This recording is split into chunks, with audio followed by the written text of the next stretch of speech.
Kepada Tuan Guru Al-Ustaz Profesor Haji Abdul Somad LCJS PhD, waktu dan tempat kami persilakan. Bismillahirrahmanirrahim. Assalamualaikum warahmatullahi wabarakatuh. Kalau Tuan pergi ke Balang, jangan lupa membeli ikan. Dari bunyi sambutan salam, nampaknya jamaah ini belum makan. Alhamdulillah, Allahumma sholli ala sayyidina Muhammad wa ala ali sayyidina Muhammad. Ustaz pernah mengatakan dalam video, jangan mati sebelum bangun masjid.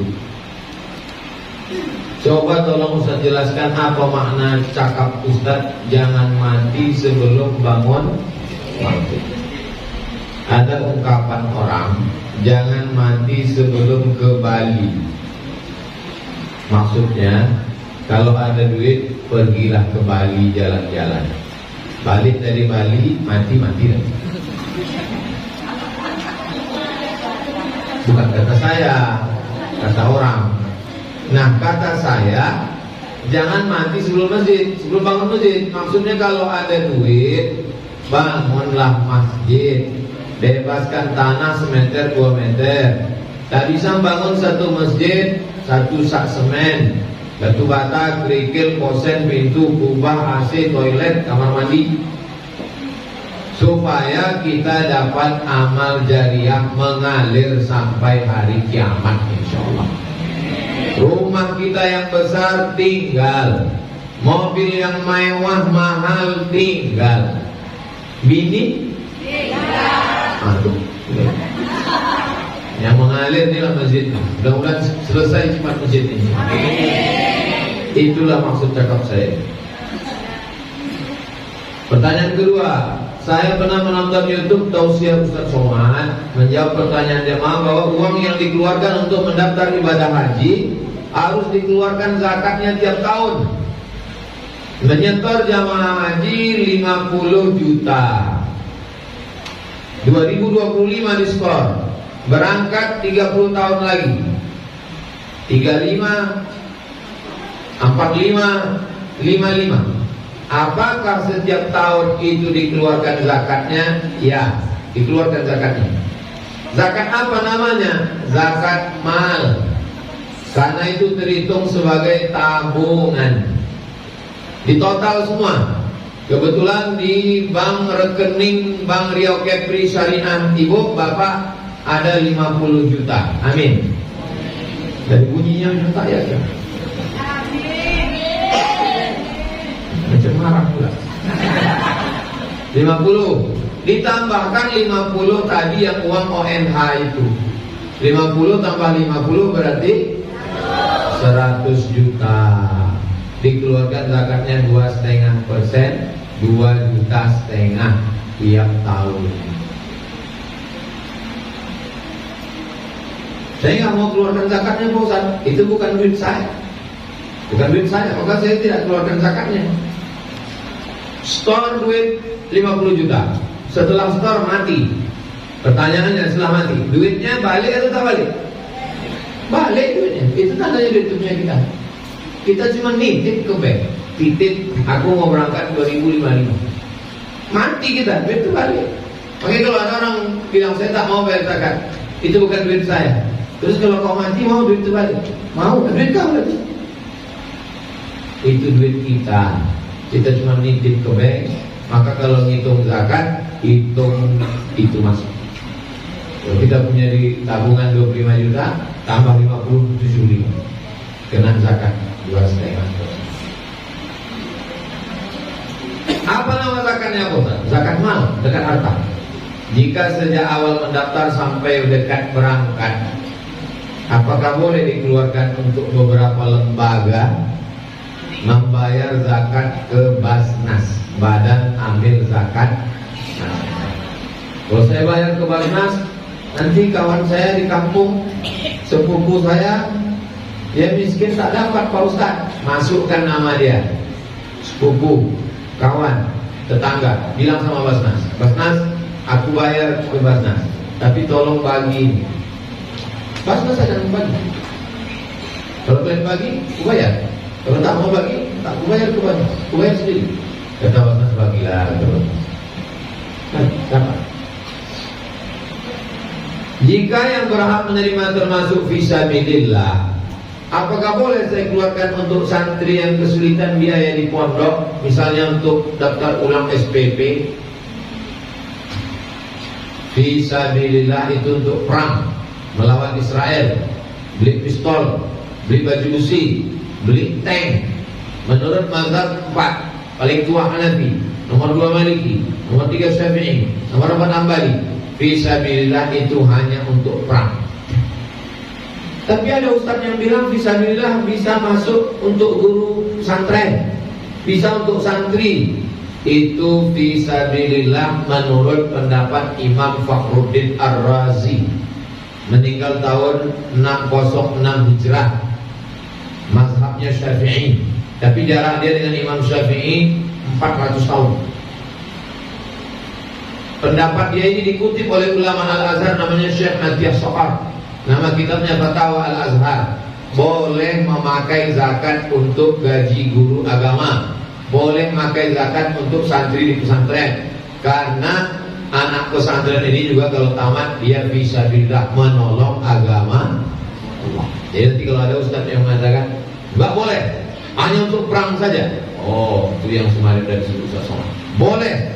Itu berarti Bapak Ibu condong ke pendapat yang boleh atau tak boleh? Terserah. Selama ada pendapat ulama. Jika termasuk fisabilillah, apakah sebagian besar boleh dikeluarkan untuk saudara-saudara di Palestina? Kita waktu penggalangan dana di Masjid An-Nur dapat 11 miliar dikirim ke Palestina. Zakat pun ada masuk, zakat profesi pun masuk, karena melawan Israel.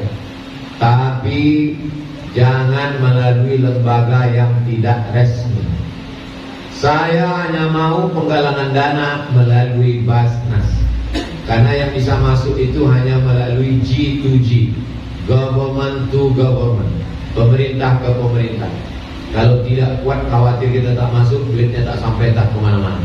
Maka saya kalau diminta penggalangan dana, tapi Akbar saya hanya mau ngasih ikut acara Basnas. Maka waktu di Anwar itu saya bilang, Basnas saya buat ya, saya ikut. Kalau tidak saya tak berani. Besar tanggung jawabnya di akhirat. Kalau duit itu tak sampai.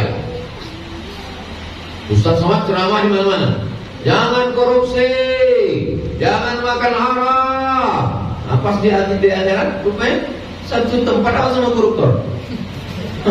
Kita risiko juga. Kita tidak ada korupsi. Iya, pertama itu tidak sampai ke Palestina. Oh, sama jawab biar. Hati-hati yang menggalang dana untuk Palestina. Harus membagasi. Pertanyaan ketiga, saya membaca tahlil selesai sholat maghrib, baru separuh kemudian azan isya. Tahlil separuh semana? Tahlil la ilaha illallah. Kalau separuh betul la ilaha. La ilaha. Allahu Akbar, Allahu Akbar. Saya membaca tahlil selesai maghrib, baru separuh kemudian azan isya. Bacaan tahlil saya teruskan selesai azan isya, atau selesai salat isya saya meneruskan bacaan tahlil saya untuk ortu dan keluarga yang sudah meninggal dunia. Tahlil tidak ada batasan. Ya ayyuhalladzina amanu wa orang beriman, uzkurullah, berzikirlah kamu dengan Allah zikran katsira, sebanyak-banyaknya. La ilaha illallah, la ilaha illallah, la ilaha illallah, la ilaha illallah, la ilaha illallah. Allahu akbar, Allahu akbar. Ya Allah, sampaikanlah bacaan tahlil tadi kepada almarhum makku, almarhum makku, almarhum ayahku. Sampai. Mana dalilnya? Dalilnya Nabi membelah pelepah korma, dicucukkannya ke kubur. Kata Nabi, pelepah korma ini bertasbih, cucukkan ke kubur. Kata Imam Nawawi mengomentari hadisnya ada dalam Sahih Muslim. Dikomentari Imam Nawawi dalam kitab syarah namanya Al-Minhaj, syarah Sahih Muslim Ibn Hajjaj. Kalau tasbih pelepah korma sampai, apalagi tahlil orang beriman. Itulah dari Walaupun 3 kali tahlil, la ilaha illallah, la ilaha illallah, la ilaha illallah, ya Allah sampaikanlah pahala bacaan tahlil. Habis sholat ditambahnya lagi macam tadi, la ilaha illallah, ya Allah sampaikanlah pahala bacaan tahlilku tadi ila arwahi abaina wa ummatina wa ajdadina wa jaddatina. Saya tak bisa bahasa Arab, Ustaz. Almarhumah amah dan apah dan mamah dan so dan kita dan sampai. Kalau ada yang bilang tak sampai, kasih nama lengkap. Nanti kok mati saya kirim. Kalau tak sampai, cepat-cepat kasih kabar. Pertanyaan keempat. Assalamualaikum Ustaz. Waalaikumsalam warahmatullahi wabarakatuh. Nama saya Abdul Somad Senamo dari Madura. Saya Matur Selangkong. Saya ini apa kabar? Matur Selangkong, terima kasih. Saya punya kakak kandung perempuan menikah dengan seorang laki-laki. Saya sedang menjalin hubungan dengan perempuan sepupunya suami dari kakak kandung saya. Abang iparnya punya sepupu, hanya sedang ada hubungan. Anak dari pamannya suami kakak kandung saya, ya sepupunya. Dan saya ingin menjadikan dia istri saya. Apakah boleh saya menikahinya? Jangankan Waang, abang ipar Waang itu boleh nikah semuanya. Jangankan kamu menikahi dia, abang iparmu itu boleh menikah sama sepupu. Apalagi ini orang lain, tak ada hubungan nasab yang tak boleh dinikahi. Hurrimat alaikum ummahatukum wa banatukum wa akhawatukum wa ammatukum wa khalatukum wa banatul akhi wa banatul ukhti. Siapa yang haram dinikahi? Ummahatukum, mak kandung, wa akhawatukum, saudari kandung, wa ammatukum, saudari ayah awak, makcik awak, wa khalatukum, saudari mak awak, makcik dari pihak mak, wa banatul akhi, wa banatul ukhti, anak saudara. Ambo punya saudara, saudara ambo punya anak, kemanakan ambo, tidak boleh menikah. Wa banatul ukhti, anak saudari perempuan ambo. Wa ummahatukum allati arda'nakum, ibu yang menyusukan kamu. Waktu kita dititipkan ke tetangga, disusukannya apa? 5 kali konyang. Maka kalau menyusukan anak itu sekali konyang, 2 kali konyang, 3 kali konyang, 5 kali konyang, tidak boleh nikah samanya, tidak boleh nikah sama anaknya. Wa rabaikum allati fi hujurikum min allati dakhaltum bihinna, anak tiri yang kita sempat berhubungan dengan mak. Nikah awak dengan perempuan, ini janda, ada anak, sempat berhubungan sama maknya, tak boleh awak nikahnya. Tapi kalau waktu akad tuh, habis akad mati maknya, anaknya gading, bisa awak nikah sama. Dakhaltum bihinna, kalau sempat duhul, berhubungan kelamin. Adapun sepupu, apalagi sepupu abang ipar, jauh. Katanya tak boleh nikah sekampung, Pak Ustaz. Sekampung mana boleh, terlalu banyak. Sulang nanti.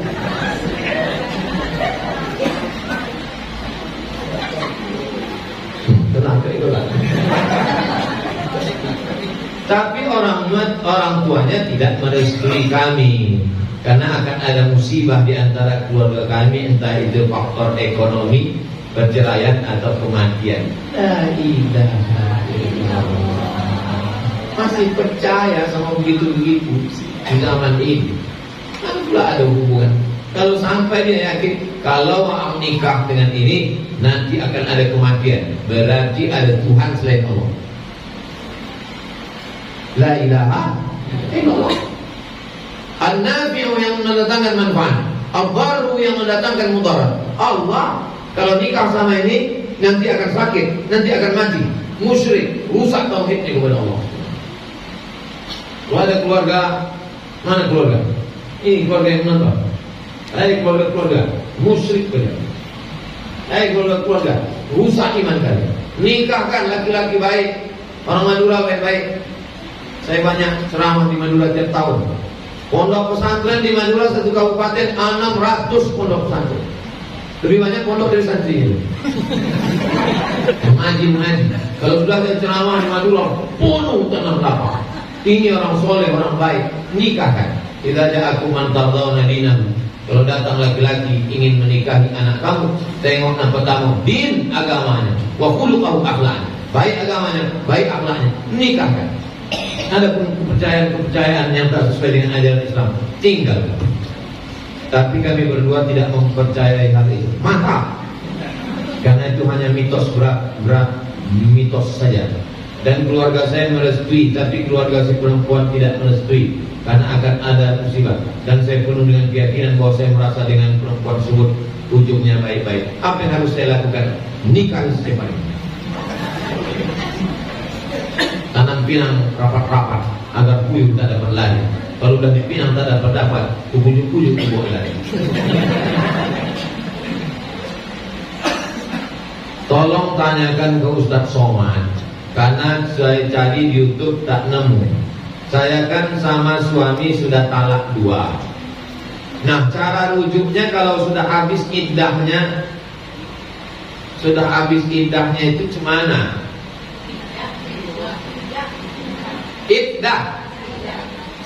Iddah masa menunggu 3 bulan. Wal mutallaqatu yatarabbasna bi anfusihinna salasata wal mutallaqatu yatarabbasna bi anfusihinna salasata quru. Menunggu 3 bulan, 3 kali suci. Kalau selama sebelum 3 kali suci itu dia rujuk, maka dia tinggal bilang, kalau bahasa kampung awak, I beg to you my dear. Nah, balik, selesai. Tapi kalau sudah habis 3 bulan, maka dia mesti diakad ulang. Ada mempelai laki-laki, ada mempelai perempuan, ada wali, ada 2 saksi, ada mahar, ada ijab, ada qabul. Aku nikahkan engkau dengan anakku dengan mahar sebentuk cincin emas tunai. Sah. Itu namanya pengantin baru stok lama. Pengantin baru memang, tapi stok lama. Pakai skincare kan? Pertanyaan saya, apakah kalau terjadi masalah lagi dan suami menjatuhkan talak lagi, itu dihitung talak berapa Pak Ustaz? Talak 3. Berkelahi lagi, masuk lagi, talak 3. Kalau udah talak 3 macam mana? La tahillu lahu hatta tankiha zawjan ghairah. Tidak halal, tak boleh rujuk sampai nikah dengan laki-laki lain. Namanya zaman dulu nikah Cino Buto. Zaman dulu namanya nikah Cino Buto. Udah jatuh talak 3 tapi ingin balik juga. Akhirnya dicari Cino Buto di bagan. Itu nikah. Kau nikahi janda talak 3 tuh, tapi yang tua-tua bukan oi. Namanya nikah Cino Buto. Nikah Cino Buto itu dilaknat. La'anallahu al-muhallil wal muhallalah. Laki-laki yang minta nikahkan ulang supaya nikah dengan bininya tadi dilaknat, dua-duanya dilaknat Allah. Maka pikir dulu pendapatan, sesal kemudian tiada berguna. Sebelum jatuh itu pikir ayo. 6. Apakah menghibah bisa dimaafkan dosanya? At-taibu minadz dzambi kama la dzambalah. Orang yang bertaubat, taubat nasuha, bersih macam tak berdosa. Dosa kepada Allah. Adapun dosa kepada manusia, minta maaf. Assalamualaikum Bu. Waalaikumsalam. Dulu saya menghibah ibu, menceritakan suami ibu, anak ibu, menantu ibu, cucu ibu, semua. Berapa kali? Setiap hari. Maafkan ya Bu ya. Iya, betul. Nah, minumlah kopi. Habis minum mati. Ini dikasihnya kopi Mirna. 7. Bagaimana cara ikhlas menerima ibu yang menikah lagi?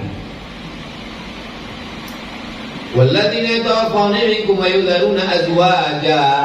Kalau ayahmu mati meninggal dunia, ibumu cuma menunggu 4 ashhurin wa asra. Ini menunggu 4 bulan 10 hari.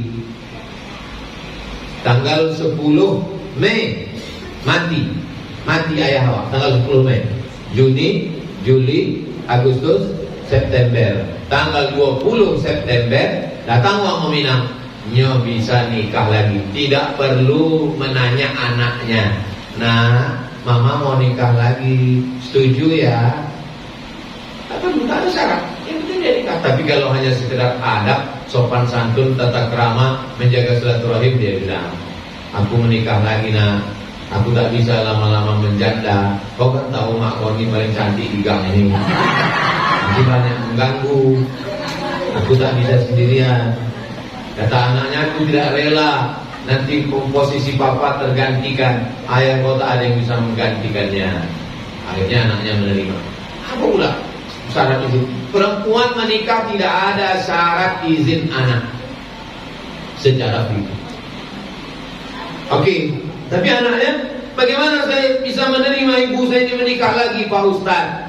Maka kau mesti banyak belajar fikih, bahwa ayahmu nanti di surga dikasih Allah bidadari yang lebih cantik daripada emak. Tapi aku tidak mau Pak Ustaz, aku mau macam emak itu juga. Dikasih Allah Ta'ala bidadari tak terlalu cantik, macam itu kan ya? Jangan khawatir, Allah SWT. Nah, tapi saya tak bisa menerima bapak ini Pak Ustaz. Ya, terima kasihlah, Allah sudah menjaga dia, mengirimkan laki-laki yang baik, yang amanah. Ibu ini kan menunggu masa mati masih lama. Dia mau jalan-jalan ke mall, dia mau shopping, dia mau didampingi laki-laki yang soleh, dia mau tahajud malam, dia mau sholat tarawih di An-Nur, dia mau jalan-jalan, dia mau liburan. Nah, jadi jangan kita kalau mau membahagiakan orang tua, ya bukan berarti bahagian orang tua saya mau bahagiakan ibu. Begitu juga kalau ayah emak kita mati, ada orang emaknya mati, lalu kemudian dibilangnya sama ayahnya, papa, kalau papa mau ke Jakarta, ada kakak di sana. Kalau papa mau ke Medan, ada adik di sana. Kalau papa mau ke Malaysia, ada saudara kita di sana. Papa mau terbang kemanapun, bebas. Kata bapaknya, yang kau pikirkan kemana aku terbang, kemana aku hinggap, kata kau pikirkan. Aku ini kan burung, aku mau hinggap juga lagi. Kadang anak-anak ini dipikirnya orang tuanya cuma mau terbang aja. Papa mau naik pesawat, kau belikan tiket. Aku pesawat tak penting, aku tak begini. Bahagia kan orang tua kalian lagi masih. Aku tak bisa, ayah sudah mati dulu. 8. Jika Allah Maha Penyayang, kenapa Allah membuat neraka? Untuk kau. Itulah kenapa diciptakan Allah neraka. Orang masuk neraka itu karena Allah tak sayang atau karena dia buat salah? Karena dia buat salah. Ada perempuan dari Amerika, dia bilang Tuhan dalam Islam itu Tuhan yang sangat sadis, Tuhan yang sangat kejam. Dibacanya Quran, kullama nadijat juluduhum, ketika kulit mereka gosong melepuh kena api neraka, badalna juludan ghairaha, diganti kulit yang baru, bakar lagi. Ganti kulit baru, bakar lagi. Ini Tuhannya sadis, ini Tuhan ini psikopat Tuhan. Kata dia, Tuhan apa ini? Kata dia, tak percaya. Sekarang dia masuk Islam. Kenapa? Setelah menengok Israel menghajar Gaza, Palestina. Apa kata dia? Memang cocok Tuhan macam itu. Setuju. Jadi kalau ada orang mengatakan Tuhan itu maha sayang, kenapa dia ciptakan neraka? Abu Jahal, Abu Lahab, Fir'aun, Namrud, Qarun, kau. Di mana tempatnya? Neraka itu tempatnya. Pertanyaan 9. Siapa yang memberi nama di surah Al-Quran itu? Innallaha ya'murukum an tazbahu baqarah. Allah memerintahkan kamu menyembelih lembu. Ada nama Al-Baqarah dalam surat ini. Maka ketika sahabat disuruh baca Iqra Al-Baqarah, man qara'a surat Yasin, man qara'a Yasin fi lailatin asbaha maghfuran lah. Nabi tengok hadisnya dalam muqaddimah surat Yasin, tafsir Ibnu Katsir. Man qara'a Yasin fi lailatin, siapa yang membaca surat Yasin pada suatu malam, asbaha maghfuran lah, maka pada waktu subuh dia sudah diampunkan Allah dosanya. Nabi itu surat Yasin. Man qara'al mu'awwidhataini, siapa yang membaca dua a'udzu, qul a'udzu birabbil falaq dengan qul a'udzu birabbil Fitness. Jadi nama-nama surat itu ada dalam hadis-hadis Nabi. Tengok di dalam muqaddimah tafsir setiap surat. Saya sarankan beli tafsir Ibnu Katsir. Tafsir yang bagus, tidak ada Israiliyatnya, riwayatnya hadis-hadis sahih, mazhabnya Syafi'i, akidahnya Asy'ari. Tafsir Ibnu Katsir sudah diterjemahkan bahasa Indonesia. Saya mau tafsir yang orang Indonesia, Pak Ustaz. Tafsir Al-Azhar, ditulis oleh orang Danau Maninjau, Haji Abdul Malik Karim Amrullah, Buya Hamka. Allahumma firlahu warhamhu wa'afihi. 9. Apa hukum mencintai karakter fiktif seperti anime? Anak saya sekarang kalau saya pulang buka pintu, Spiderman, bajunya Spiderman, ada topeng di rumah. Saya pun suruh pakai topeng Spiderman. Kenapa dia suka Spiderman? Spiderman itu tokoh fiktif karena dia belum ada akal, tak ada akal. Jadi kalau ada yang udah tua-tua ini suka juga fiktif, khawatir saya. Tidak ada akal.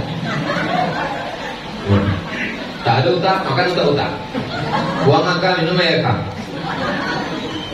Kita ini sudah berakal, cintailah tokoh yang ada. Siapa tokoh yang paling tokoh di antara semua tokoh? Sayyidina wa Maulana Muhammad Sallallahu Alaihi Wasallam. Tapi anak saya tak saya laku. Saya belikan Batman, Wonder Woman, Spiderman, Cicakman. Saya bentang sajadah. Saya susun semua di belakang. Batman, Superman, Spiderman, semua ada. Saya suruh dia jadi imam. Dan imam ya, bangganya dia jadi imam. Semua mau dia, full di belakang. Ada fotonya nanti saya post. 11. Mengapa harus adab dulu baru ilmu? Adab dulu baru ilmu. Adab dari ilmu. Masuk saya kemari pakai celana pendek, bercelana pendek berkaus kutang. Lalu kemudian semua jamaah tunduk. Pas ditanya, kenapa kalian tak ada satu pun yang mengkritik Ustaz Somad? Dulu kan adab daripada itu. Bohongan. Kalau begitu jamaah ke saya, lama-lama jadi walid saya. Jadi kalau ada orang mengatakan adab dulu baru ilmu, adab dari ilmu. Karena orang beradab itu karena berilmu. Bisa orang beradab kalau tak berilmu? Bisa, tapi adabnya bukan dari ilmu. Bukan itu ajaran Islam. Ajaran Islam adabnya dari ilmu. Makanya mengaji adab dulu. Adab mengaji, adab pada orang tua, adab menuntut ilmu. Kalimat adab dulu baru ilmu, betul. Tapi adabnya dari ilmu-ilmu Islam. Ngaji, dari ngaji itu muncul adab. Jelas? Jelas selesai. Saya tahu kan sampai jam 1.30. Habis ini kami ada lagi. Ini pengajian yang ketiga. Tadi pengajian pertama di SMK Negeri, habis itu kajian di An-Nur, habis itu khutbah Jumat, habis itu menjawab pertanyaan, habis ini nanti kajian JTU, habis ini nanti kajian di Azhar, habis itu nanti malam di mandi angin. Tak perlu mandi air, mandi angin. Minat. Habis itu besok subuh di Masjid Polda, habis itu siangnya. Terus kapan istirahatnya? Istirahatnya nanti di surga bersama Nabi Muhammad. Kalau ada orang mengatakan istirahatlah Pak Ustaz, istirahat hidupnya tidak pernah istirahat. Oh nanti kalau anak ini udah sekolah istirahat, rupanya uang sekolah mahal. Nanti kalau anak ini udah kuliah agak istirahat, rupanya UKT mahal. Nanti kalau anak ini sudah sarjana nampaknya istirahat, rupanya sibuk pulang mencari kerja. Nanti nampaknya kalau anak ini sudah kerja istirahat, sibuk pulang menabung anak mau bini. Nanti kalau udah begini nampaknya istirahat, anak tuh punya anak, dititip aja pula anak dia ke kita. Hidup tidak akan pernah istirahat. Kalau ada yang mengatakan hidupnya ada istirahat, mimpi istirahat kita nanti di surga bersama Nabi Muhammad. Al-Fatihah. A'udzubillahi minasyaitonir rajim. Bismillahirrahmanirrahim. Alhamdulillahirabbil alamin arrahmanirrahim maliki yaumiddin. الدين إياك نعبد وإياك نستعين صراط المستقيم صراط الذين أنعمت عليهم غير المغضوب عليهم ولا الضالين آمين. اللهم صل على سيدنا Muhammad wa ala ali sayyidina Muhammad. Ya muqallibal qulub, engkau yang membolak-balikkan hati, sabit qulubana, kokohkan hati kami ala dinik, dalam agamamu, wa ala ta'atik, dalam ketaatan kepadamu. Allahumma a'inna, tolong kami ala zikrika, supaya hati kami selalu berzikir mengingatmu, wa syukrika, selalu bersyukur kepadamu, wa husni ibadatik, selalu beribadah dengan yang terbaik. Allahumma jazil waqifina wal mutasaddiqin, berikan balasan kepada saudara kami yang sudah berwakaf, berinfak dan bersedekah. Rabbana ja'alna muqimas shalah, jadikan kami orang yang menegakkan salat, wa min dzurriyyatina, sampai anak cucu keturunan kami. Allahumma taqabbal minna, terima segala amal kami, wa tub alaina, terima taubat kami, waqtim bis shalihati amalana, tutup umur kami dengan husnul khatimah. Allahumma kama jama'tana fi hadzal makanil mubarak wa jama'na ma'al habibil mustafa fi jannatikal ula. Sebagaimana sudah kau kumpulkan kami hari penuh berkah hari Jumat, kumpulkan kami nanti di surga bersama Nabi Muhammad SAW. Rabbana atina fid dunya hasanah wa fil akhirati hasanah wa qina adzabannar. Wa sallallahu ala sayyidina Muhammad wa ala alihi wasallam. Alhamdulillahi rabbil alamin. Taqabbalallahu minkum minna wa minkum taqabbal ya karim.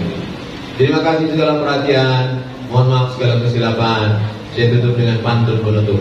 Menangkap puyuh di Bukit Selasih. Thank you dan terima kasih.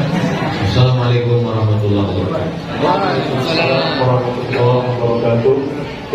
Bapak Rusdi Zainal, Bapak Zaini Ismail, tokoh-tokoh masyarakat Riau, Bapak Ibu semuanya, mudah-mudahan dimuliakan Allah Subhanahu wa taala. Amin ya rabbal alamin. Saya akan jawab beberapa pertanyaan ini sampai 1:45. Bolehkah saya menunda pernikahan padahal saya sudah mapan dalam bekerja? Di antara yang mesti dicepatkan adalah as-salatu ala waqtiha, salat tepat waktu. Yang kedua, ad-dainu idza jaa waqtuhu, utang kalau sudah sampai tanggal membayarnya. Yang ketiga adalah ikramut dhaif, tamu kalau datang ke rumah cepat kasih air minum. Yang keempat, ayyuzawwijal wali abna'ahu, wali menikahkan anak-anak. Man istata'a minkumul ba'a, siapa yang sanggup menikah, falyatazawwaj, segeralah menikah. Fa innahu aghaddu lil basar, karena menikah itu menjaga mata, wa ahsanu lil farji, menjaga kemaluan. Faman lam yastati', siapa yang tak sanggup, fa alaihi bis-shaum, hendaklah dia puasa. Fa innahu lahu wija, karena puasa itu obat menjaga diri. Dia sudah mampu, tak pula mau menikah. Karena saya takut nanti tidak bisa membahagiakan pasangan saya. Itu bisikan setan. Kalau ada kawan yang bilang begitu, kau jangan nikah dulu, nanti kau tak bisa membahagiakan. Berarti kawanmu itu setan. Karena menikah itu ibadah. Man tazawwaja, siapa yang menikah, faqad istakmala nisfal iman, dia sudah menyempurnakan setengah iman. Falyattaqillaha fin nisfil baqi, maka takwanya setengah lagi. Setakwa-takwanya laki-laki kalau belum menikah imannya baru 50%. Sesudah dia menikah jadi 100. Jadi anak muda yang sudah menikah sudah dapat 50, tinggal tambah takwa jadi 100. Orang mau menikahnya bisikannya macam-macam, ini termasuk tak bisa membahagiakan begitu, begini supaya kamu tetap berdosa dan bermaksiat, mati dalam keadaan lajang. Apa hukumnya Pak Ustaz? Nikah itu hukumnya bisa wajib bagi orang yang mampu. Nikah itu bisa hukumnya haram. Siapa yang haram menikah? Orang yang tidak mampu, baik secara zahir maupun batin. Misal maaf, ada namanya uyub musyawwah, penyakit yang dia kena, istrinya nanti boleh mengadu ke hakim dan hakim mengasih waktu setahun. Kalau dia menggugat ke hakim pengadilan agama, hakim ngasih waktu setahun. Kalau setahun dia tak sembuh, ketok palu, keluar akte cerai. Di antara penyakit itu adalah penyakit senapan angin tidak melotui. Itu hakim mengasih, kalau datang istrinya mengadu ke pengadilan, maka kata hakim berobat setahun.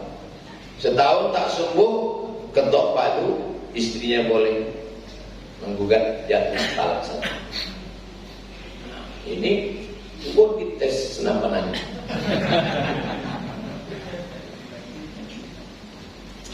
Apakah berdosa tunduk dan mencium tangan orang tua?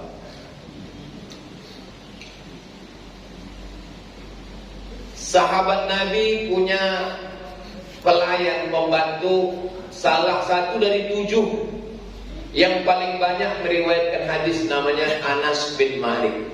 Anas bin Malik ini berkata, aku pegang tapak tangan Nabi sehalus sutra, dan kucium tapak tangan Nabi atyabu min rihil miski, dari lembut dari sutra, atyabu min rihil miski, lebih harum dari semerbak kasturi. Itu menunjukkan kalau bersalaman dicium tapak tangan. Sekarang banyak saya tengok orang cium tangan letakkan di kening. Siapa yang mengajari kau cium tangan letak di kening? Cium tangan itu dicium tangan juga. Ke Nabi. Bagaimana dengan kepada orang tua? Wa qadara rabbuka alla ta'budu illa iyyah. Wajib engkau mentauhidkan Allah. Habis Allah siapa? Wa bil walidaini ihsan. Habis Allah langsung ke orang tua. Maka ke orang tua pun juga kita cium tangannya, kita cium tapak tangan. Bagaimana dengan kepada keturunan Nabi? Ada sahabat Nabi namanya Zaid bin Sabit. Zaid bin Sabit ini penerjemah Nabi. Surat-surat yang datang dari orang Yahudi itu dibaca oleh Zaid bin Sabit. Yang mengumpulkan Al-Quran di pelepah korma, di tulang onta, di batu-batu, itu Zaid bin Sabit. Zaid bin Sabit ini berjumpa dengan Abdullah bin Abbas, sepupu Nabi. Zaid bin Sabit mencium tangan Abdullah bin Abbas. Lalu kemudian Abdullah bin Abbas bertanya, kenapa kau cium tangan? Kata Zaid bin Sabit, karena engkau keluarga Rasulullah SAW. Jadi mencium tangan orang tua, mencium tangan keturunan Nabi, mencium tangan ulama, maka itu bentuk dari penghormatan. Baik, tidak salah.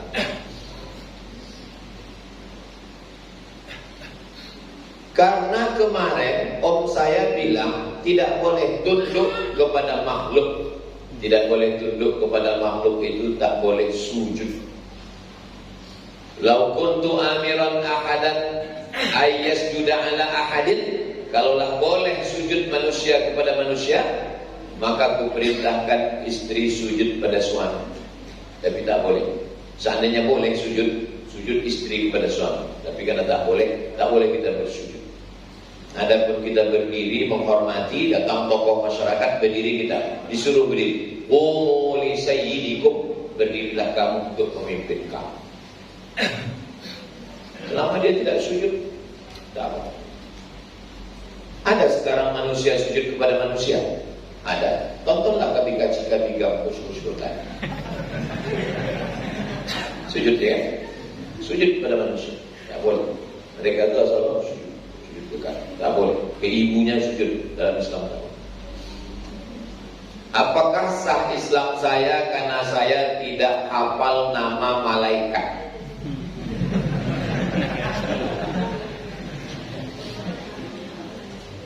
Jibril, Mikail, Israfil, Israel, Munkar, Nakir, Raqib, Atid, Kiraman, Katibin, Malik, Ridwan.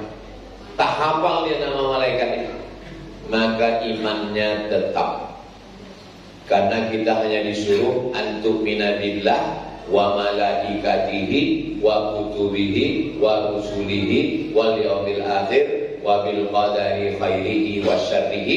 Beriman secara umum saja, tidak dituntut detail untuk menjelaskan satu-satu, tapi kalau bisa menjelaskan satu-satu afdal. Jadi kalau disebut beriman tidak beriman, dia sudah beriman.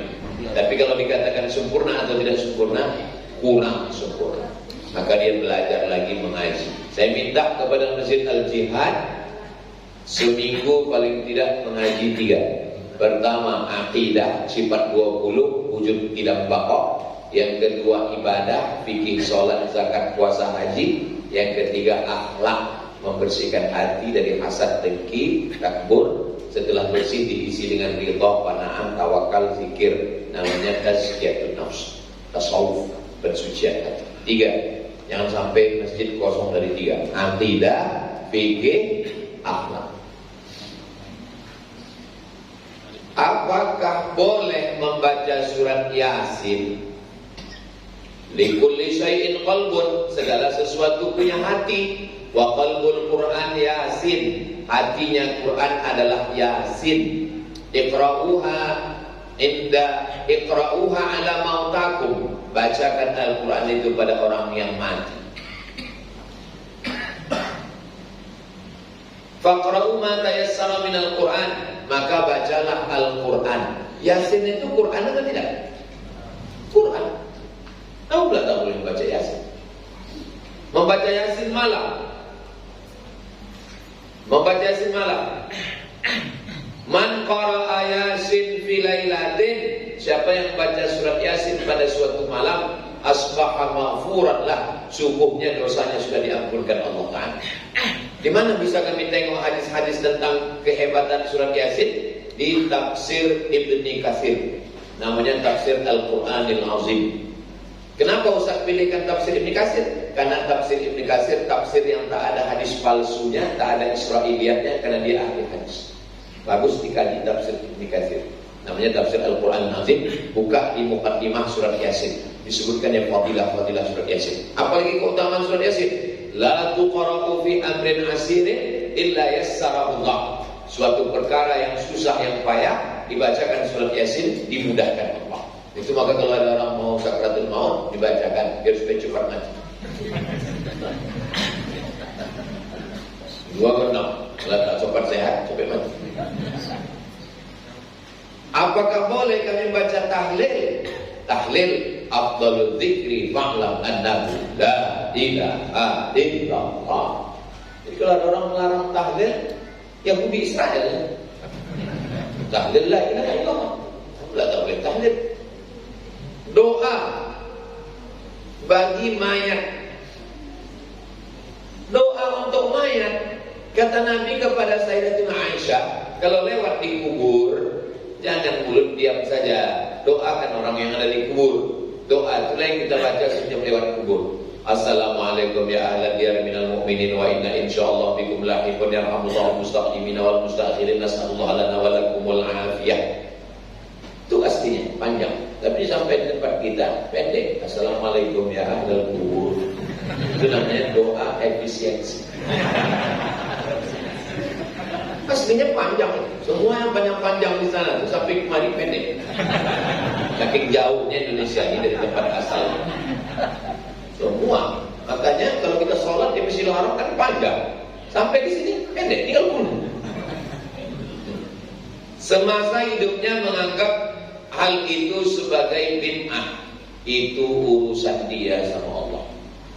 Dia jahat, dia preman, dia mengejek kita, dia memaki kita. Itu urusan dia sama Allah. Selama dia Islam, kita doakan, kita kumpul, bacakan Yasin, bacakan pangkal Al-Baqarah, bacakan ayat kursi, ujung Al-Baqarah, Al-Ikhlas, Al-Falaq, An-Nas, tutup dengan tahlil. Ada tak ada bubur kacang hijau, datang. Kadang waktu tahlil semangat, la ilaha illallah, begitu. Tak ada. Ya. Intinya doa. Apakah sampai ke mayat Pak Ustadz tahlil itu? Nabi lewat di makam, dicabutnya pelepah korma, dibelahnya 2, dicucuknya ke makam.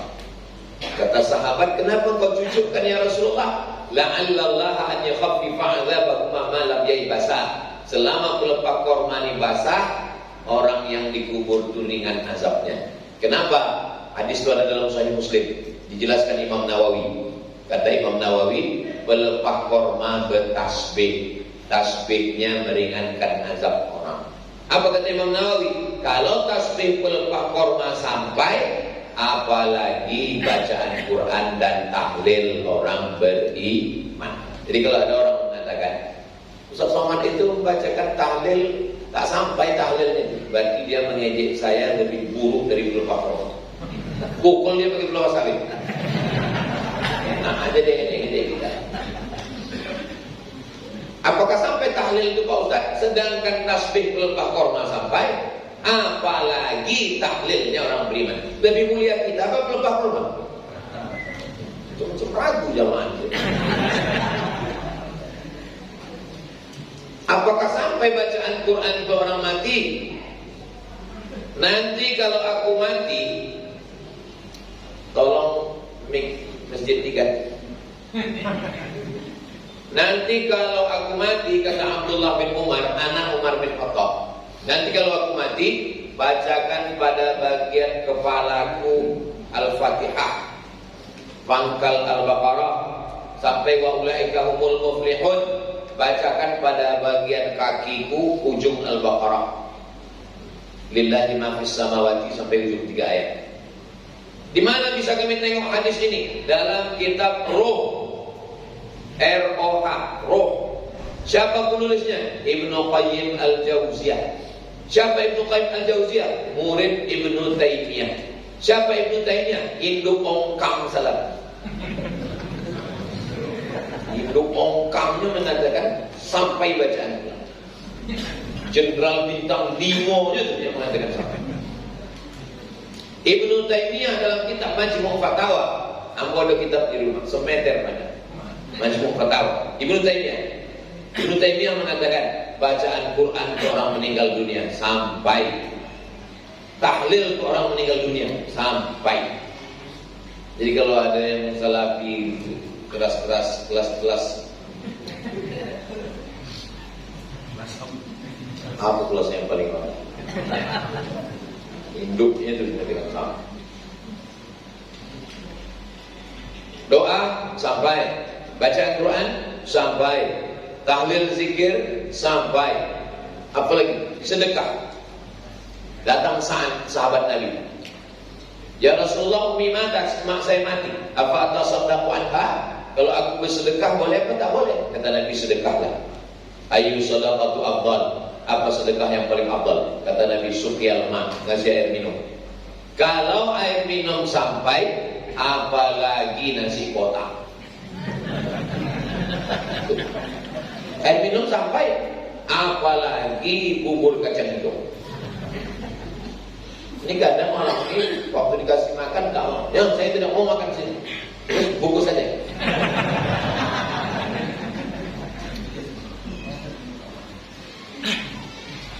Apa hukum main domino?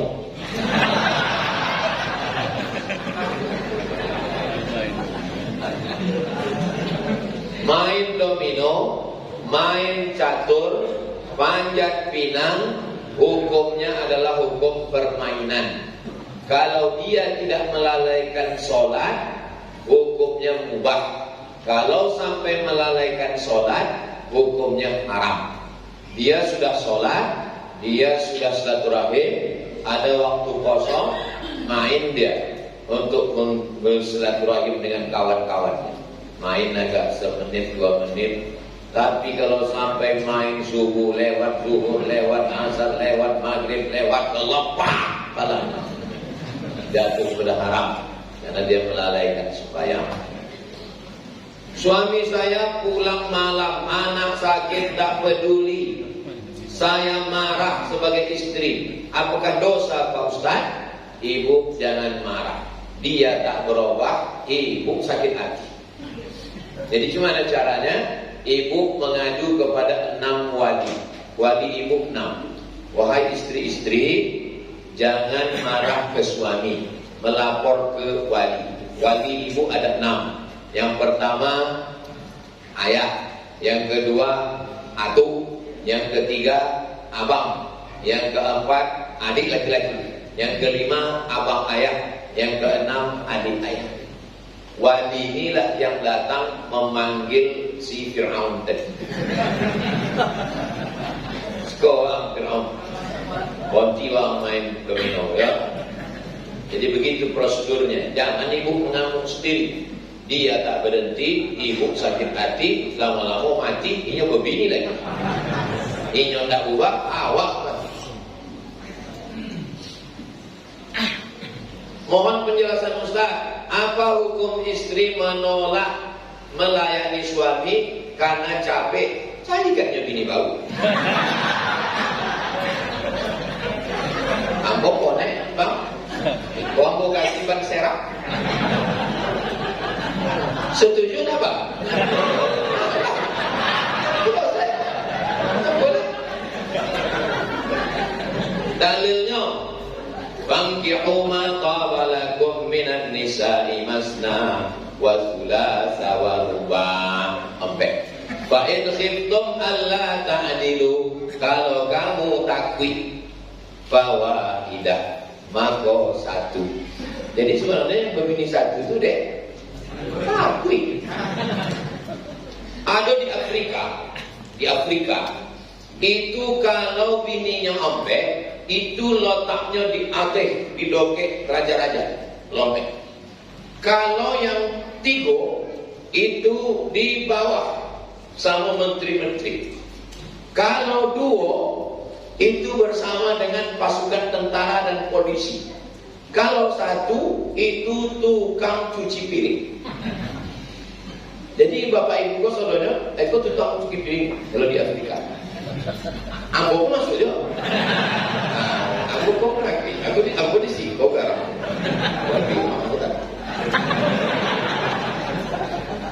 Hubungan suami istri ini bukan antara direktur dengan karyawan. Hubungan ibu dengan bapak adalah dengan hati. Jadi bapak tidak bisa pulang memaksa-maksa karena istri bapak juga bekerja membantu mencari nafkah. Maka bapak pun paham.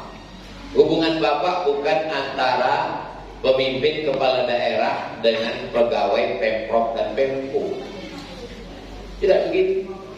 Saya Ustaz, hubungan saya di rumah dengan istri bukan antara Ustaz dengan jamaah. Jangan bapak ibu bayangkan saya dengan istri saya, ya ayyuhalladzina amanu. Jadi hubungan ini masalah hati, ada komunikasi, ada tutur kata sopan santun, tata krama. Ya kalau ibu baik, ibu bilang, mohon maaf Bapak, airport sedang sibuk. Nah, besok dia tanya lagi, prepare for landing, prepare for landing. Bisa pesawat mendarat, ibu jawab, airport busy, airport busy. Malam ketiga, ibu mengontak, prepare okay for airport. Airport sudah okay, dijawabnya. Sudah mendarat di airport lain.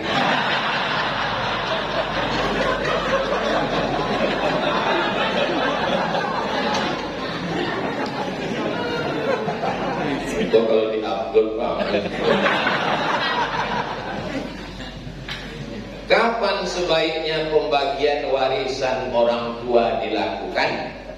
Lebih cepat, lebih baik. Selesai acara tampil malam ketiga, diumumkan kepada seluruh ahli waris, besok pagi kita kumpul di rumah besar. Mulailah pembagian. Walakum nisfu ma taraka azwajukum illam yakul lahunna walad. Suami dapat setengah harta istri kalau tak ada anak.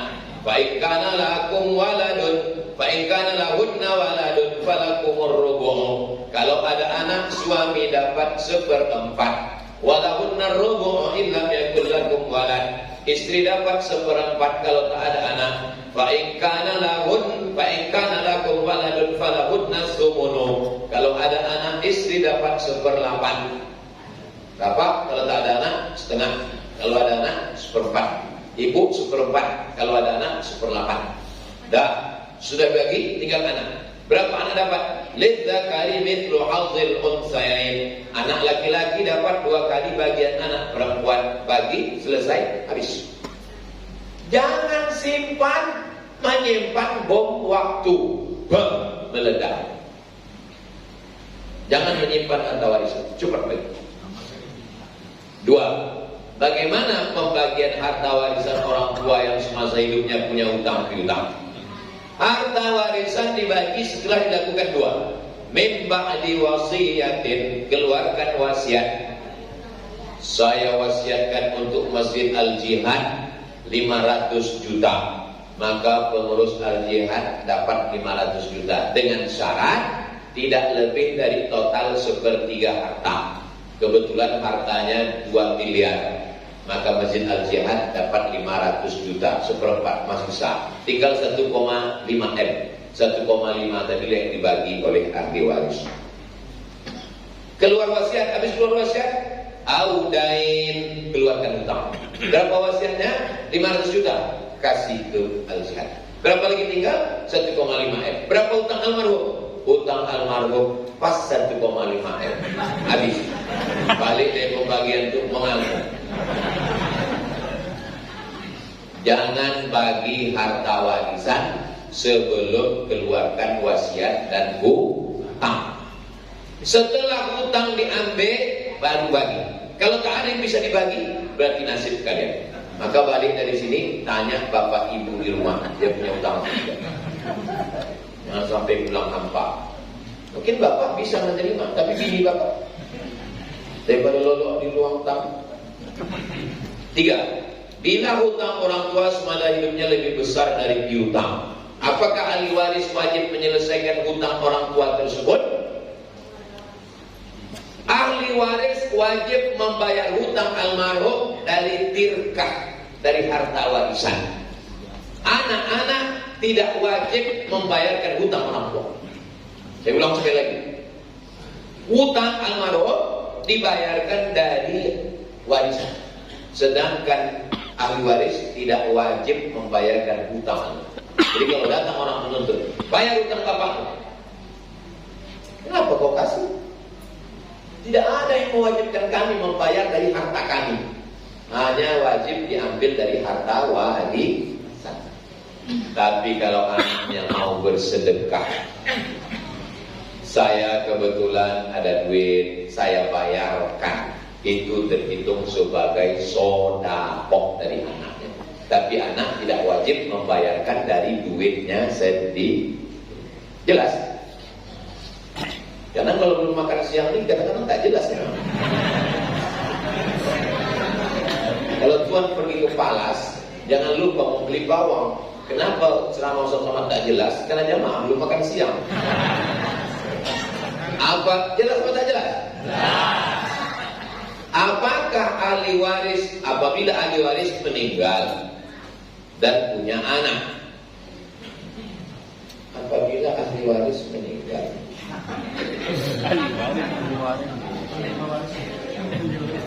apabila penerima waris meninggal punya anak, apakah anak dari ahli waris itu mempunyai hak untuk mendapat warisan dari orang tuanya? Ini mesti ada beberapa contoh. Sini yang anak muda, sini deh, sini, berdiri di sini. Siapa namanya? Ini Pak Hilal yang selalu dicari satu rombongan. Pak Hilal. Pak Hilal. Pak Hilal ini punya anak. Sini Bang. Ya, siapa namanya? Hah? Pak Jerry. Di sini Pak Jerry. Ini Pak Hilal ayah, Pak Jerry ini anak. Pak Jerry ini punya anak. Mana yang agak lengket? Sini Bang. Pakai baju kau ya merah. Siapa namanya? Afif. Sini Afif. Enggak. Enggak. Tetap jadi. Ini Pak Hilal ayah. Ini Pak Jerry anak. Memang awet muda oke. Ini Pak Hilal, ini Pak Jerry. Pak Jerry punya anak namanya Afif. Enggak. Mohon maaf ya, meninggal Pak Hilal. Meninggal Pak Hilal, otomatis ahli warisnya kan Pak Jerry. Yang jadi masalah, Pak Jericho meninggal lebih dulu. Pak Jericho meninggal lebih dulu. Jongkok Pak Jericho. Pak Jeri suang ya, jongkok meninggal. Dulu. Pak Jeri meninggal tahun 2010. Tahun 2020 meninggal Pak Afif. Nunggu Pak Ilham. Duduk Pak Ilham. Nah, waktu meninggal Pak Ilham, udah meninggal Pak Ilham. Meninggal Pak Ilham, sekarang Afif menuntut warisan. Datang Afif menuntut warisan. Kata Afif, mana warisan saya dari Atuk Hilal? Ya kan? Kata saya ini, jadi kan lebih muda saya. Saya bilang, kau Afif kau tak dapat. Kenapa kata Afif? Karena ayah kau lebih mati. Ayah kau lebih dulu mati. Datang kata si Afif, malang kalilah nasib aku. Udahlah ayahku mati dulu, aku tak dapat warisan. Rupanya mati ini permintaan kami. Kok aku bisa tak dapat kata Afif. Akhirnya Afif menuntut ke pengadilan agama. Maka keluarlah KHA, kompilasi hukum Islam Indonesia, yang menyatakan bahwa anak dari ahli waris yang ayahnya mati duluan bisa dapat hak tidak lebih dari pamannya. Jadi kalau saya dapat 500 juta, maka Afif bisa menuntut ke pengadilan dan dia tidak boleh lebih dari jatah saya. Sekarang saya tanya, Afif menuntut atau tidak? Afif menuntut atau tidak? Menuntut. Nah, selesai, tutup. Nah, duduk. Jelas. Kalau dia menuntut, pengadilan mengeluarkan. Kalau dia tidak menuntut, diam, maka duit tidak akan keluar. Sekarang saya tanya, kalau bapak yang menjadi posisi ayah bapak meninggal lebih dulu daripada Atuk, bapak nuntut atau tidak? Pura-pura tak mau nuntut. Duit ini. Kasih dulu saya sikit, kan saya kasih tahu. Bapak tak sikit tahu. Bolehkah harta peninggalan orang tua dipakai bersama, tidak dibagi kepada ahli waris sebagaimana ketentuan? Saya takziah menengok orang sakit, kemudian ada lilin di situ, mati lampu, kebetulan pemadaman bergilir karena daerah Masjid Al-Jihad ini sering mati lampu. Ada lilin, ya kan? Kemudian meninggal bapak ini. Begitu meninggal bapak ini, saya hembus lilin ini. Padam. Jamaah komplain. Kenapa Ustaz hembus? Kenapa Ustaz tiup? Saya jawab, tadi waktu bapak ini hidup, dialah yang punya lilin. Setelah bapak ini meninggal, siapa yang punya lilin ini? Yang punya lilin ahli waris. Ku hembus lilin ini karena aku tak mau kita pakai duit subah. Karena 10 anak bapak ini, 10-nya pemilik lilin, dan aku belum tahu apakah yang ke-10-nya izin atau tidak lilin itu dinyalakan. Paham? Jelas? Sedetik setelah meninggal, maka harta itu bukan lagi punya almarhum, tapi sudah punya ahli waris. Jadi, kalau rumah ini kita mau jadikan rumah pertemuan, rumah besar, kita mesti tanya satu-satu. Tak bisa saya sebagai abang paling tua mengatakan, adik-adik sekalian, rumah ini kita wakafkan untuk kita bersama, kumpul anak cucu. Setuju ya? Tak bisa. Karena itu bukan harta. Yang bisa kau wakafkan itu harta. Sedangkan itu adalah harta engkau adik-beradik. Ya, kau mewakafkan karena kau kaya, duit kau banyak. Adik kau kan tak sama. Maka caranya bagaimana? Bagi dulu. Bagi. Rumah ini berapa harganya? 1 M. Adik-beradik berapa orang? 10 orang. Jatah satu orang berapa? Ada yang laki-laki, ada yang perempuan. Bagi dulu jatah dia. Setelah bagi baru ditanya, menurut pembagian kita, kau dapat 125 juta, kau dapat 75 juta. Ini mau kita bagi atau kita wakafkan bersama supaya rumah ini tempat kita ngumpul, kita buatkan yayasan. namanya Yayasan Almarhum Bapak Fulan. Lalu kemudian yang lain mengatakan, iyalah saya ikhlas lillah ta'ala. Barulah itu disebut dengan wakaf bersama. Jelas? Jadi kalau mau, jangan paksa adik-adik ikut selera kita, karena mereka punya hak di situ. Bisa jadi mereka segan untuk menolak karena rame-rame. Tapi tanya satu-satu, setelah itu menuliskan wakaf ikhlas lillah ta'ala, barulah dirubah surat tanah itu ke BPN Badan Pertanahan Nasional, namanya berubah menjadi milik yayasan. Karena tidak lagi milik personal. Jangan milik personal. Nanti mati kita berkelahi anak cucu kita. Kita sedang meninggalkan bom waktu. Akhirnya sudah lewat jadi 1.55. Tadi jadi 1.45. Mudah-mudahan Allah memberikan rahmat dan ridhonya kepada kita. Ala hadirin yang al-Fatihah. A'udzubillahi minasyaitonir rajim. Bismillahirrahmanirrahim. Alhamdulillahirabbil alamin. Arrahmanirrahim. Maliki yaumiddin. Iyyaka na'budu wa iyyaka nasta'in. Ihdinas siratal mustaqim. Shiratal ladzina an'amta 'alaihim ghairil maghdubi 'alaihim waladdallin. Amin. Bismillahirrahmanirrahim. Assalamualaikum warahmatullahi wabarakatuh.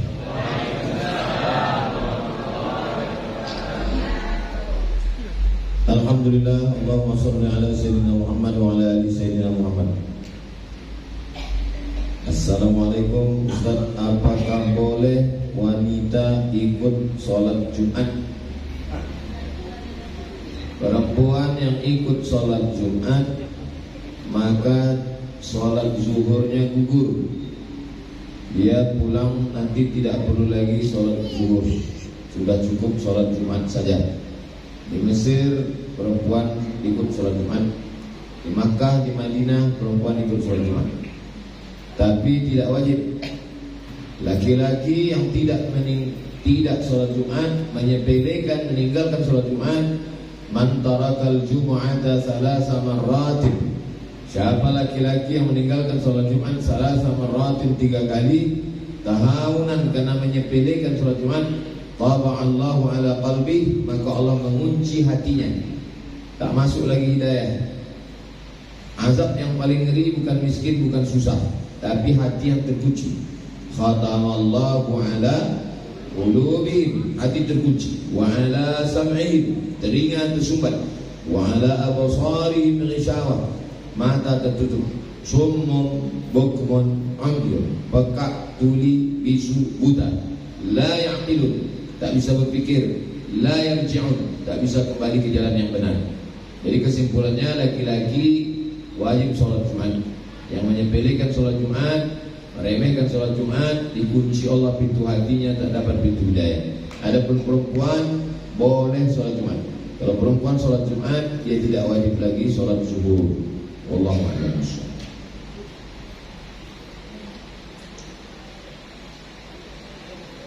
Assalamualaikum warahmatullahi wabarakatuh. Apakah sah bila saya talak istri saya melalui WhatsApp?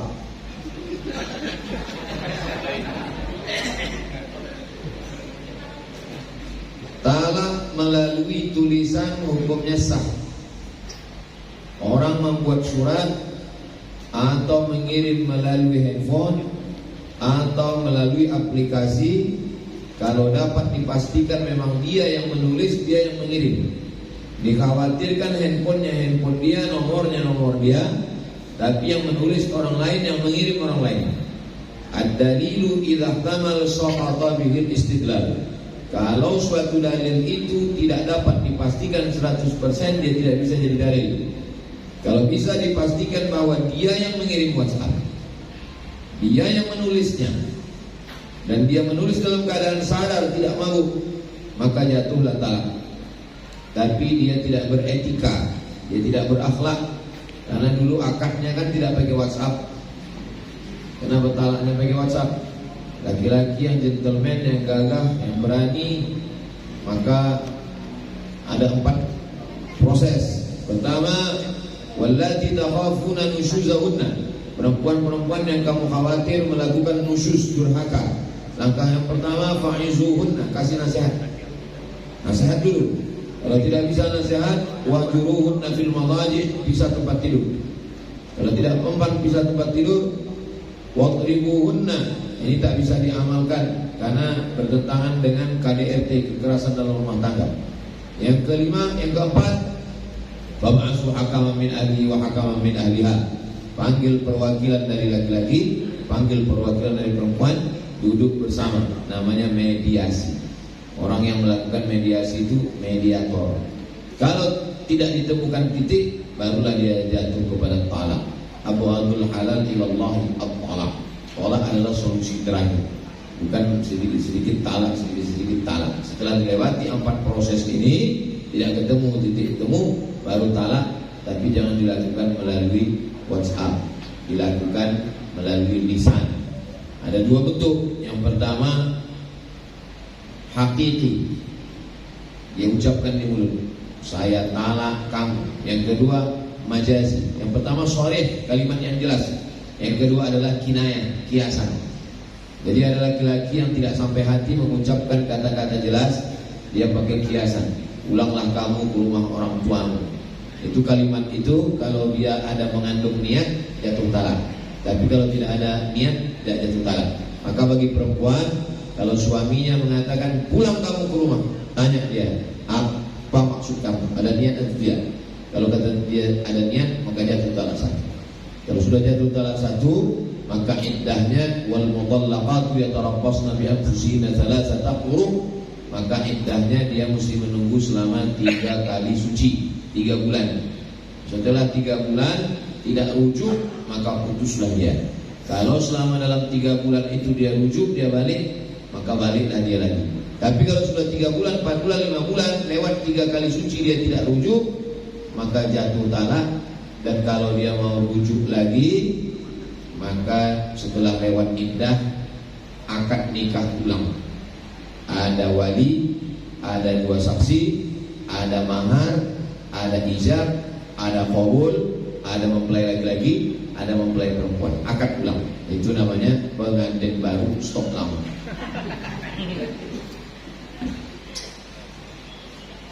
Apa hukumnya nikah siri? Ada mempelai laki-laki, ada mempelai perempuan, ada wali, ada 2 orang saksi, ada ijab, ada qabul, sah. Aku nikahkan engkau dengan anakku dengan mahar sebentuk cincin emas tunai, aku terima, sah. Itu namanya nikah siri, nikah yang tidak tercatat di kantor urusan agama. Secara fikih nikahnya sah, tapi saya melarang nikah siri. Jangan mau nikah siri. Kenapa? Karena perempuan yang dinikah siri, kalau nanti suaminya pergi setahun, 2 tahun, 3 tahun, sampai mati dia tidak bisa mengadu. Tapi kalau dia nikah dicatat di kantor gua, suaminya tidak pulang, dia bisa menggugat ke pengadilan. Kalau nikah siri, dia datang ke pengadilan, pengadilan nanya, mana surat nikah? Maka nikah siri yang rugi adalah perempuan. Jangan nikahkan anak kita, adik kita, keponakan kita secara siri. Jangan mau, itu merugikan pihak perempuan. Kalau nikah siri, tiba-tiba suami itu meninggal, rupanya suami itu punya istri yang sah, nanti si perempuan tak bisa menuntut hak waris. Karena ketika dibawa ke pengadilan, hakim menanya, mana surat nikah? Apalagi istri pertama kalau dia poligami, menguasai harta, dia tak dapat apa-apa. Maka negara Republik Indonesia membela perempuan dengan kompilasi hukum Islam Indonesia supaya nikah semuanya didaftarkan di kantor urusan agama. Kesimpulan, jangan mau nikah siri. Bagi yang sudah nikah siri, segera datang ke kantor gua mengurus surat nikah, namanya isbat nikah. Yang dulu nikah siri tak ada surat, nah sekarang pergi ke kantor gua isbat nikah. Nanti dibuatkan surat nikah, jadi pegangan laki-laki, pegangan perempuan. Bagi yang sudah punya surat nikah, jangan sampai hilang, nanti diurus sekali lagi. Bagaimana status anak yang orang tuanya nikah siri? Secara fikih nikahnya sah, cukup rukun dan syarat. Anaknya bukan anak zina, Hanya saja nanti kalau dia tidak isbat nikah, dia kesulitan mengurus KTP, akta kelahiran, mengurus paspor, mengurus ijazah, susah karena dia tidak punya data. Bagi yang sudah terlanjur nikah siri, segera urus ke kantor tua, nanti diisbat nikah, keluar surat nikah. Surat nikah itulah untuk bekal untuk mengurus kakak. Dari kakak nanti dapat KTP, itulah mengurus surat akte kelahiran, paspor, surat tanah, STNK BPKB dan lain sebagainya.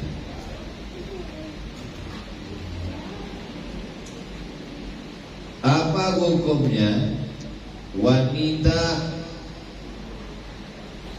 Apa hukumnya bagi panitia amil zakat jika mereka tidak mau membagikan zakat kepada yang berhak menerima zakat dengan alasan orang itu tidak pernah sholat ke masjid?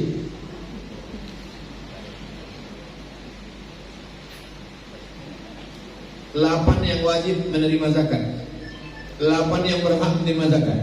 Innama shadaqatu lil fuqara wal masakin wal 'amilina 'alaiha wal mu'allafati qulubuhum wa fir riqab wal gharimin wa fi sabilillah wa ibnis sabil. Kalau 8 unsur ini ada, maka dia dikasih zakat. Pengurus amil zakat masjid mengasih tahu ke dia, kamu fakir miskin tahun dikasih tahun ini. Kalau tahun depan kau tidak ke masjid, kami kurangi sebagai bentuk pendidikan. Dan jangan sampai dia datang hanya waktu ngambil zakat saja. Tapi selama dia masih muslim, dia berhak di situ. Karena orang yang tidak sholat itu tidak murtad. Orang yang tidak sholat hukumnya 2. Yang pertama menurut mazhab Hambali, orang yang tak sholat kafir. Sedangkan menurut mazhab Syafi'i, kalau dia tidak sholat fasik. Tapi kalau dia ingkar kepada sholat, mengejek sholat, baru kafir. Orang kafir tidak dikafankan, tidak dimandikan, tidak dikuburkan, tidak disolatkan di pemakaman kaum muslimin. Ada pun orang yang sekedar tidak sholat, dikasih dia pendidikan pengajaran supaya tahun depan dia dapat zakat lagi, kasih tahu dia baik-baik.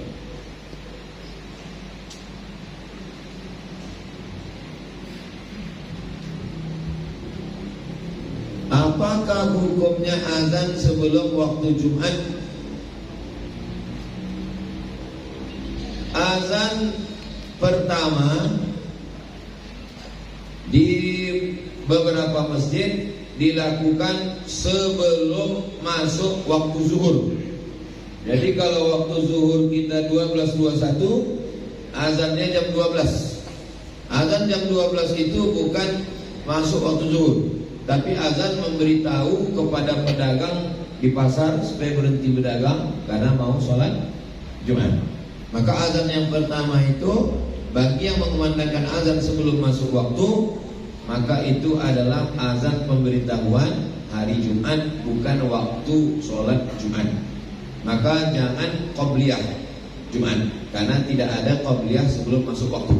Qobliyah itu setelah azan masuk waktu.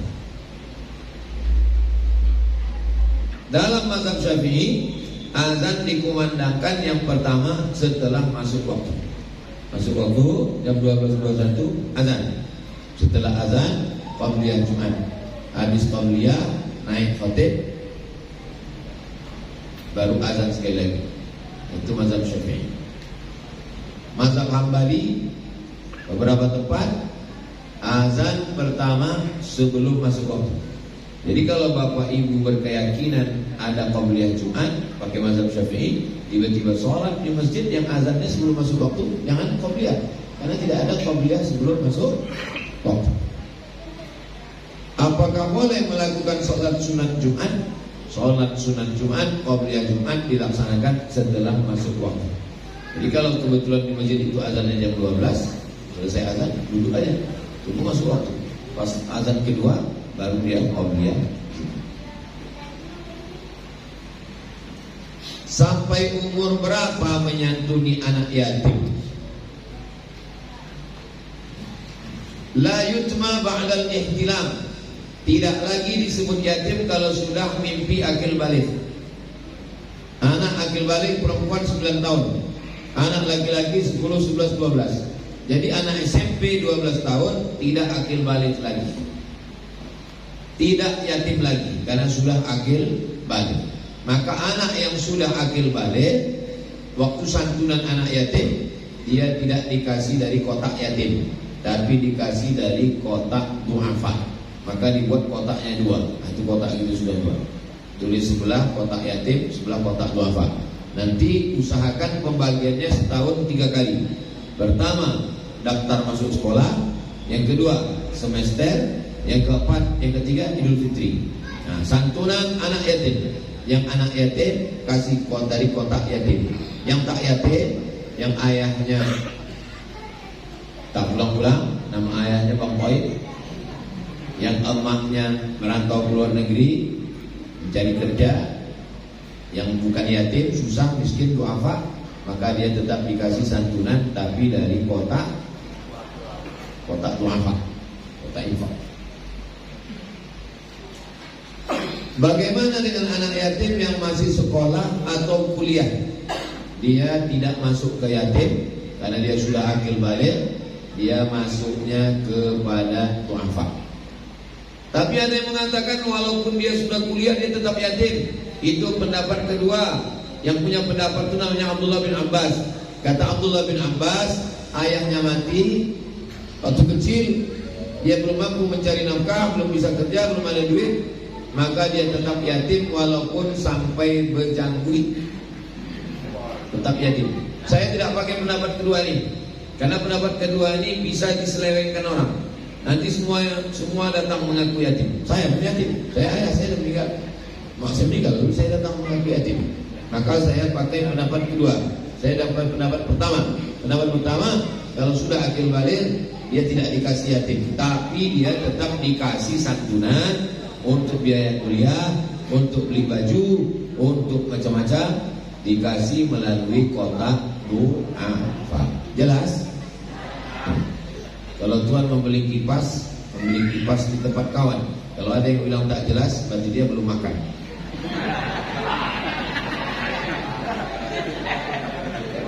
Habis. Itulah tanya jawab kita siang ini. Mudah-mudahan bermanfaat. Mudah-mudahan kita istiqomah iman dan Islam. Mudah-mudahan anak cucu kita soleh dan solehah. Mudah-mudahan Allah menjaga dia ubaldatun thayyibatun rabbul ghafur. Ala hadhihi niyyah al-Fatihah. Bismillahirrahmanirrahim. Bismillahirrahmanirrahim. Alhamdulillah rabbil alamin arrahmanir rahim maliki yaumiddin. Iyyaka na'budu wa iyyaka nasta'in ihdinas mustaqim. Shiratal ladzina an'amta 'alaihim ghairil maghdubi 'alaihim waladdallin. Allahumma shalli 'ala sayyidina Muhammad wa 'ala ali sayyidina Muhammad. Salatan tunjina biha min jami'il ahwal wal afat. Taqdirana biha jami'al hajat. Tawna biha min jami'is sayyi'at. Tarfa'una biha 'indaka 'ala ad-darajat. تبلغنا بأقصى الغاية من جميع الخيرات في الحياة وبعد الممات إنك سميع قريب مجيب دعوات أقل الحاجات ربنا اغفر لنا ذنوبنا ولوالدينا وارحمهما كما ربيانا صغيرا ربنا هب لنا من الصالحين ربنا آتنا من الدنيا حسنة وفي الآخرة حسنة وقنا عذاب النار وصلى الله على سيدنا محمد وعلى آله وصحبه وسلم والحمد لله رب العالمين تقبل الله منكم inna minkum taqabbal ya karim. Terima kasih segala perhatian. Mohon maaf segala kesilapan dan kehilafan. Assalamualaikum warahmatullahi wabarakatuh.